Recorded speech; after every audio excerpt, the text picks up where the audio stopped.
মা নির্দিষ্ট আসনে গিয়ে জপে বসলেন। জপান্তে হরিবোল হরিবোল করে উঠে ঠাকুর প্রণাম করে সকলকে প্রসাদ দিলেন। কথায় কথায় কর্মের কথা উঠল।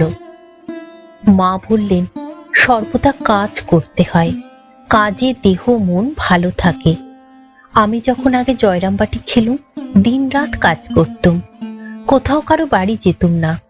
গেলেই লোকে বলতো, ও মা, শ্যামার মেয়ের খ্যাপা জামাইয়ের সঙ্গে বিয়ে হয়েছে। ওই কথা শুনতে হবে বলে কোনোখানে যেতুম না। একবার সেখানে আমার কি অসুখই করেছিল, কিছুতেই সারে না। শেষে মা সিংহবাহিনীর দুয়ারে হত্যে দিয়ে তবে সারে। বড় জাগ্রত দেবতা, সেখানকার মাটি কৌটায় করে রেখেছি, নিজে খাই এবং রাধুকে রোজ সেই মাটি একটু করে খেতে দিই।